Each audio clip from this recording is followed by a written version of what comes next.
Okay, so displayed in front of us is the drawing tools that I like to use. As you notice, so there's a lot of Sharpie products here, but the reason why I like a Sharpie is because it provides a permanent stain to the paper or media that you're using, as well as giving a nice deep, dark color. So this here actually is full graphite pencil, woodless, so you can see the tip. This whole area here is all graphite, so this whole area can be used as drawing, used for drawing, so from the side or from the tip. And this one is called the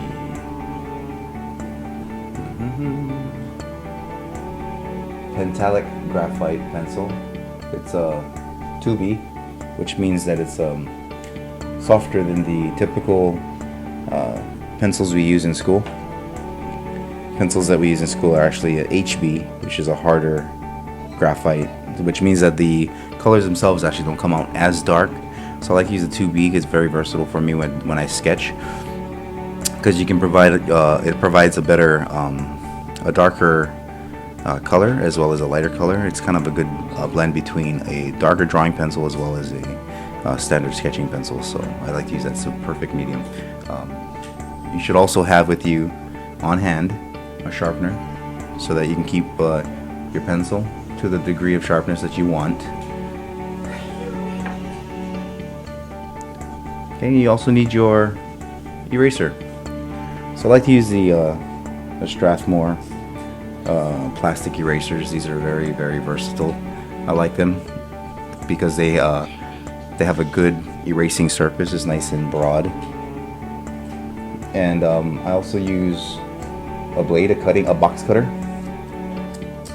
The box cutter can be used to carve out wedges into your plastic eraser, so that you can create line and design using the eraser as if it were a drawing tool as well. So I like that. For you younger students, don't use the razor, the box cutter. You might want to ask a parent to assist you in cutting your plastic eraser if you want to go that route. So anyway, getting back to the pens, I like to use the Sharpies. It starts off with a really fine tip, and it goes into your medium tip, as well as the typical Sharpie markers, which is another fine point, extra fine point and fine point, and then you have a wedge marker, which makes the things a little bit thicker.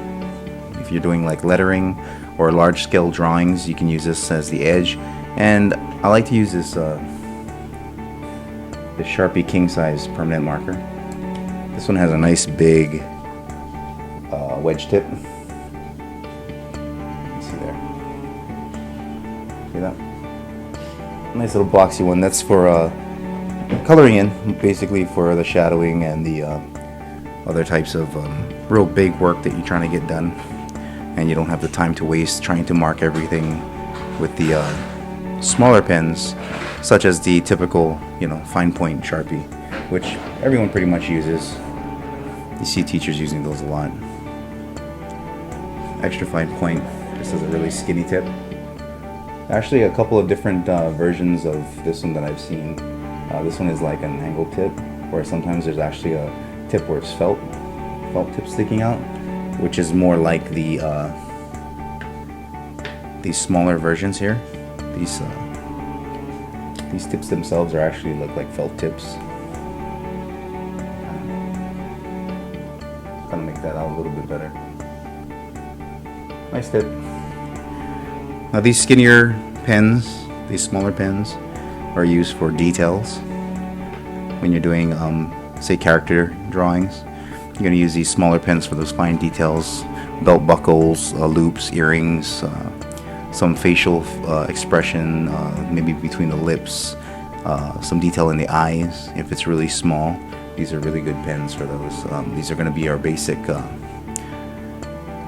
figure drawing pens, like the outline or contour of our characters, as well as separating when you have multiple subjects on a page. These thicker pens are nice to outline your characters with, to separate them from the foreground and the background. We have this wedge tip, which I like to do when I'm doing larger scale drawings, like I said before. So this one's really good. Fancy writing, such as script and block writing, these are really good. This pen is really good. So as you can see, it has a nice wedge tip. See that? So when you're actually doing like cursive writing, it has a really expressive line. This is really good. It's also just a small heads up about price and cost of the different pens. The pencils themselves run anywhere from $1.25 to almost $2 because this is a full woodless graphite pencil. It's a little bit more pricey than your typical like say Ticonderoga or the wood pencils. So the pens here, these two here, the felt ones, they're actually, I got these with within a 3-pack. The 3-pack costs about $3, so they come out to about $1 a pen, which is not a bad deal, especially since the Sharpies have quite a bit of ink in them. These two here, the fine and the extra fine points, these guys are pretty inexpensive as well. I get mine from Fisher because they sell them in the big boxes. You know, the box of I believe it's 10 or 12 pens, and that comes out to a really good deal, about 70 cents a pen. But if you're at the store, it's going to cost you about $1 or so per pen. Sometimes you can find them also in a cheaper value pack of 3 or 5. So that's these are good to have. This big Sharpie here, I haven't seen it for a while, sold separately. Sometimes it's in a 2-pack, but yeah, they usually cost a couple bucks each pen, as well as the king size permanent marker here. And one more note is, when you folks are using the Sharpies, make sure you have some kind of fan blowing towards you, or at least you're working near a window or door, so that the vapors from the pen, the actual smell of the pens, dissipate in the air, because these are really strong. They can make you a little bit lightheaded or dizzy if you inhale the fumes for too long.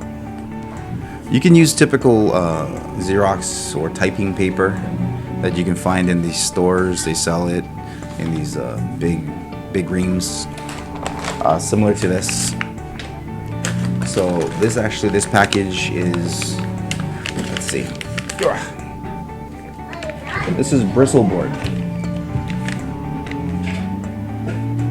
You can find inside different art stores, even Walmart, Target, Ben Franklin. They have bristleboard that they sell as what do you call it? Sketch pads. I really like this bristleboard paper. So this is what it actually looks like. Now the reason why I like to use the bristleboard paper is because it's a thicker quality, and that actually keeps our Sharpies from bleeding through to the back of the paper, as well as staining the surface that you're working on if you don't work on an art table, or if you don't have like a chipboard or any kind of backing. A lot of times the typing paper or the Xerox paper will bleed and it'll stain your surface. So I like to use this one. Not only does it provide protection for your surfaces, but it also is more durable. Like, the paper itself is not as flimsy, so more durability means that your picture will last longer. The longer your picture lasts, the more you can show off to your friends and just kind of like, hey, look what I drew. And then people, when they handle it and stuff, it won't bend or crease as easy as your typical typing paper. So this is the kind of paper that I like to use when working with my inking, when I do cartooning. Alright guys, so supplies. Hopefully you were able to head over to the Target or Walmart or Kmart or wherever you guys live near, and were able to find yourself a 1/2 inch 3-ring binder.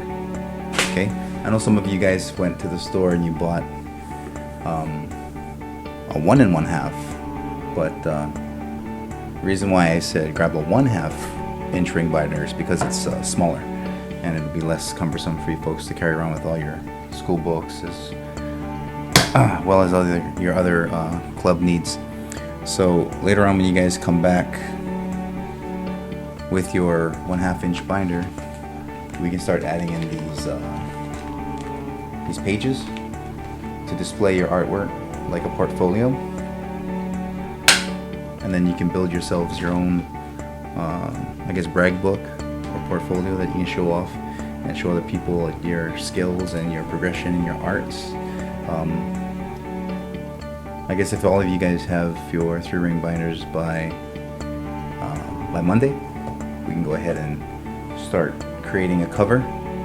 You put your name and the class in the front, because as you can see, you can actually slide something in and out of this plastic cover here, and you can use that as your title page. As your front page. And when you open it up, you have your artwork inside. Slide that on in. Ta-da! And there we have your artwork displayed and ready to brag about. Alright, talk to you guys later.